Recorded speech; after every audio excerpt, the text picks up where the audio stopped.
Alors Léna, ton vrai nom c'est Léna Voilà, tu vois pourquoi j'ai choisi un pseudo? Ouais, je le dis, c'est Léna Mafouf. Merfouf. Exactement, Léna Merfouf.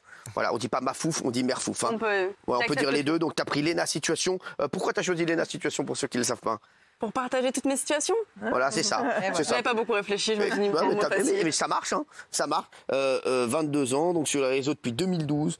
Sur YouTube depuis 3 ans, 1,7 million d'abonnés YouTube, 236 millions de vues sur YouTube, 2,5 millions d'abonnés Insta, 1,3 million d'abonnés sur TikTok. Numéro 1 des ventes de livres avec Toujours Plus, qui est là, bien entendu. Mal à la tête, tous ces chiffres. C'est quoi le chiffre qui te rend le plus fier là-dedans? Je crois que c'est les vues YouTube. Ah ouais? Ouais, parce que c'est les gens qui sont venus, qui ont regardé ce que j'ai fait. Et ça fait que le livre a cartonné derrière. Hein. Ouais, c'est ça je pense aussi. Que c'est venu main dans la main, bien évidemment. Alors aujourd'hui, c'est vrai que plus de 200 000 ventes pour ton livre. T'es numéro 1 en France. Pourquoi t'as décidé de sortir ce livre? C'est toi qui as eu l'idée ou c'est l'éditeur Robert Laffont qui est très bien? Il y a beaucoup d'éditeurs qui étaient venus me voir à la base. Et en fait, on fait un contenu sur les réseaux qui est quand même très éphémère. Une story, ça dure 24 heures. Ouais. Une vidéo, le temps que t'en postes une autre, elle est un peu morte, quoi. Et je voulais un livre parce que c'est un bel objet qui dure dans le temps, c'est un truc que tu laisses sur une étagère. Et j'ai fait une étude, j'ai fait un bac L, donc du coup, j'avais... Vraiment, pour moi, le livre, c'est un bel objet, c'est sacré. Peut-être qu'on va étudier Léna Situation en bac L au bac français bientôt. Non, j'espère pas pour... Hein, ou les titres de Bilal, hein, ça serait pas mal aussi. Hein. Un cours de musique avec la flûte. Imagine. Alors, ce livre, c'est un peu un guide pratique, un livre pour la bonne humeur. L'esprit positif, on en a besoin en ce moment. Tu résumes en une formule, plus égale plus. Ouais. Je suis complètement d'accord avec toi. Plus égale plus. Non, il faut arrêter de se prendre la tête, tu vois. Voilà, plus égale plus.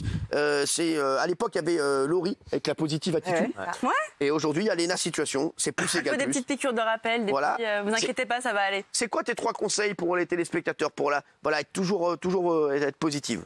Moi, déjà, il faut se dire qu'il y a des jours où ça va pas, il faut les accepter. Se dire qu'il y a le lendemain pour ça. La chance d'avoir des amis. Je lui fais sa pub parce qu'il est là. Et Vous êtes très potes tous les deux, hein, alors, parce que vous avez démarré ensemble. En fait, on a galéré ensemble, c'est ça qui est drôle. Vous n'avez pas galéré longtemps, vous avez 22, 23 ans. Oui, non, mais s'il vous plaît, regardez Bernard Montiel. Non, mais s'il vous plaît. Bernard Montiel, c'est 50-50 galère. Oh, non mais on a galéré. Non mais ça va. René Valville. Oh, et Daniel Moreau. Non mais ça a galéré. Je galère encore, moi. Lui, je galère encore. Non mais attendez, mais c'est quoi ça? Alors, c'était marrant quand même parce qu'il y avait cette période-là où on commençait et où Léna et moi, on était les deux seuls à pas avoir de sous pour faire les grandes vacances à Los Angeles que tous les autres influenceurs pouvaient se faire. Donc je squattais chez elle squattait chez moi et on faisait des vidéos. Et pendant cette période, tous les autres étaient en vacances, ils en faisaient pas. Donc c'est à ce moment-là qu'on s'est incrusté un petit peu dans le truc. Elle a filmé ma reprise de Aya Nakamura qui a fait tout lancer après pour moi. C'est ça qui t'a lancé. Il est venu chez moi. C'était chez elle qu'on a filmé ça, mais elle avait l'enceinte dans son sac à dos, on galérait. Et après, maintenant quand on voit les trucs qui se passent, quand on voit qu'on est sur des plateaux télé ensemble, qu'elle a son livre, que j'ai des albums qui sortent, des fois on a ces petits moments de réalisation à 2h du matin, on s'envoie des messages. Oh, on était sur le canapé, on pleurait, on pleurait. Maintenant c'est ouf, genre.